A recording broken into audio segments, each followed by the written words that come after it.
Bonjour et bienvenue sur la chaîne YouTube Atelier technique industriel du film CCI. Vous êtes toujours sur la prise en main basique du code HTML et dans cette septième partie, on va voir comment ajouter de la couleur à notre texte, à notre page web et différents attributs autour du texte. Alors, je réaffiche la page. Hop, notre sublime texte et la page web. Ok. Alors, ce qu'on va faire là, déjà, dans un premier temps, c'est d'étudier, au final, tous les styles de couleurs qu'on peut avoir, et de décoration, au final.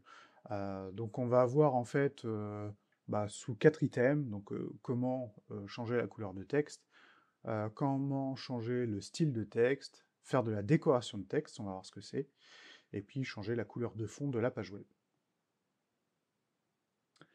Alors pour cela, on va commencer par la couleur du texte. Moi, je vais prendre par exemple la chimie command system. On va changer cette couleur-là.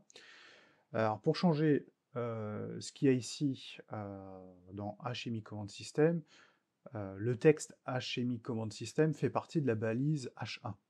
Eh bien, c'est à l'intérieur de la balise ouvrante H1 qu'on va ajouter en fait une commande qu'on va appeler style, hein, si je prends l'accent.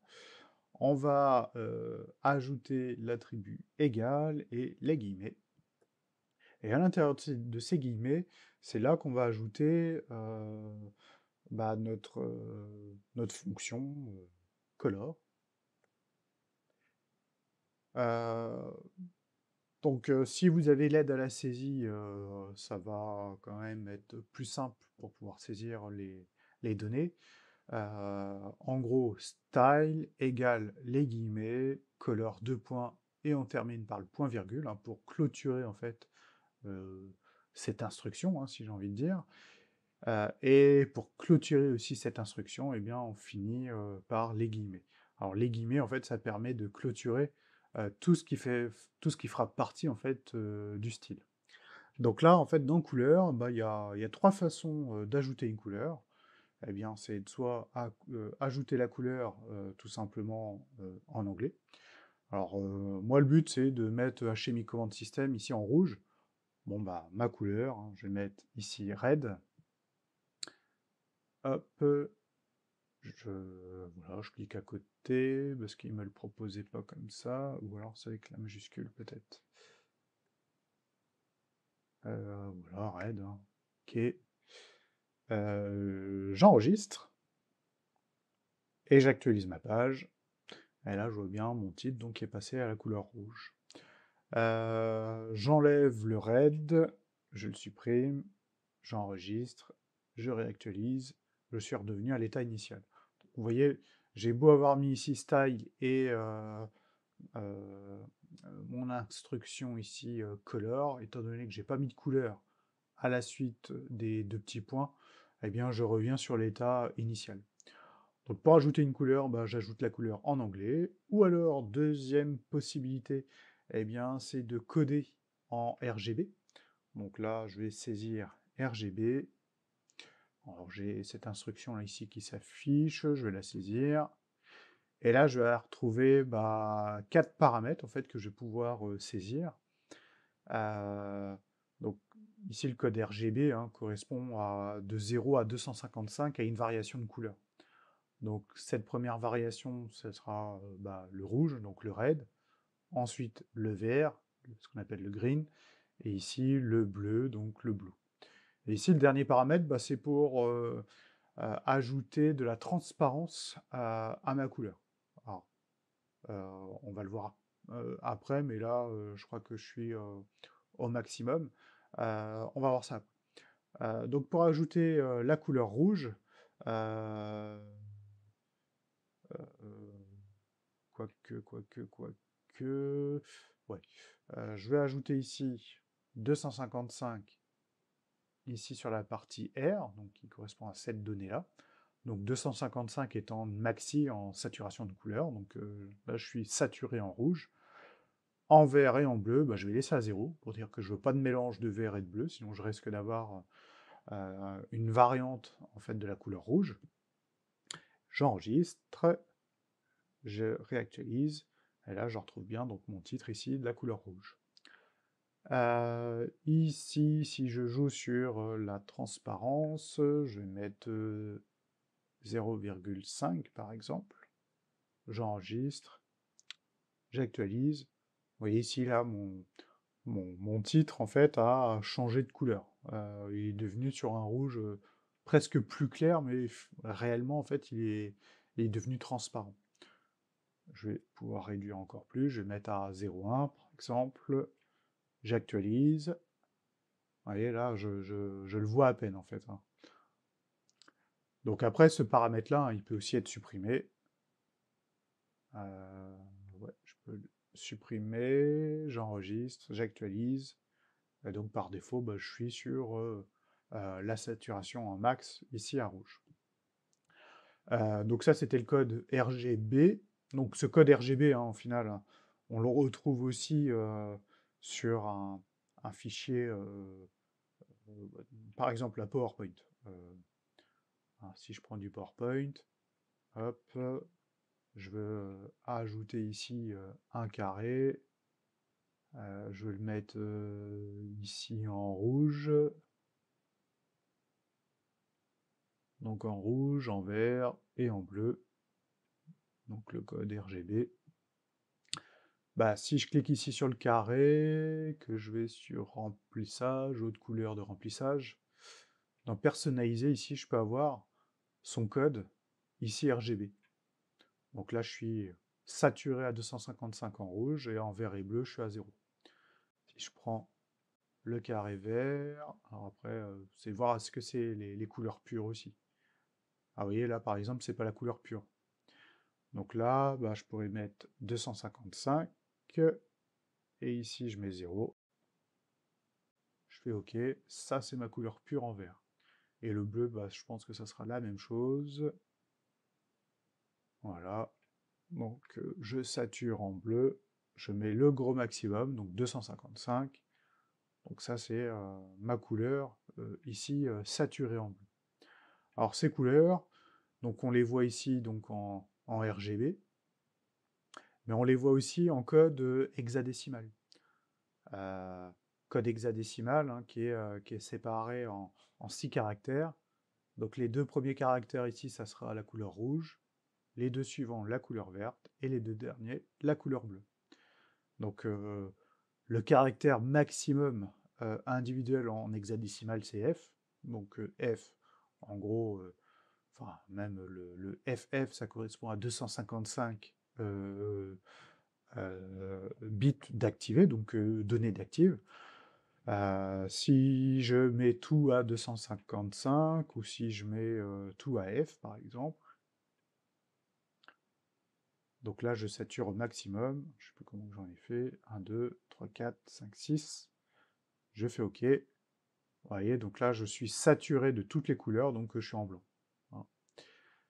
Si par contre, ma saturation, je la mets à 0, 0 partout, 1, 2, 3, 4, 5, 6, bah, aucune saturation, donc je suis ici sur la couleur noire. Donc ça, bah, sur le code HTML, eh bien, ma couleur ici RGB, bah, je peux aussi la supprimer. Et je vais ajouter donc le caractère dièse ou hashtag, hein, tout dépend de votre génération, tout dépend des puristes. Et ici, bah, par exemple, si je veux mettre ma couleur de titre en bleu, par exemple, bah, je vais mettre 0000 FF. Donc les 2 caractères hein, correspondant à la saturation ici en bleu. J'enregistre, j'actualise. Ah, alors il s'est pas fait. Alors pourquoi? Pourquoi? Ah oui, j'ai mis un caractère en plus. J'avais mis un 0 de plus. J'enregistre, j'actualise, et là j'ai bien mon titre HMI Command System qui est ici en bleu. Alors pour cela, ce que je vais faire, c'est que le titre, je vais pas le mettre en bleu, je vais plutôt le mettre le paragraphe, deuxième paragraphe ici en bleu. Premier paragraphe, je vais le mettre en couleur 2.RGB et on va le mettre en vert. Aucune transparence, oh, je peux laisser comme ça. Et H1, bah, je vais mettre Style, Color, et tout basiquement, je vais mettre en red. Et point virgule pour clôturer la ligne. J'enregistre, j'actualise, j'ai bien mon titre en rouge, j'ai bien bouton de commande ici, donc le paragraphe ici qui est en vert, parce que j'ai ajouté le Style Color RGB réglé à 255 de saturation ici en vert, donc en green. Donc mon texte ici est bien en vert. Et puis le dernier paragraphe, j'ai ajouté le code hexadécimal, saturé ici en bleu. Donc en gros ici j'ai le rouge, ici j'ai le vert, et ici j'ai le bleu. Donc je suis saturé en bleu, donc je suis au maximum de bleu. Et ça prendra en compte tout ce qu'il y a dans ce paragraphe-là. Donc après, voilà, moi je serai sur les couleurs primaires, mais voilà, on peut ajouter n'importe quelle donnée, ça fonctionnera aussi. On aura juste des variations ici de couleurs. Donc ça, après, voilà, amusez-vous aussi à changer les couleurs. Si vous n'êtes pas sûr du code hexadécimal ou du code RGB, hein, vous pouvez faire comme moi, hein. Ce que je fais parfois, c'est que je vais ici sur PowerPoint, il y a une couleur qui m'intéresse. Tiens, par exemple, allez, cette couleur-là, elle m'intéresse, ça fait combien en RGB? Eh ben, en RGB, j'ai mes valeurs, et puis j'ai même la valeur ici en hexadécimal. Donc ça peut être aussi intéressant de le voir directement avec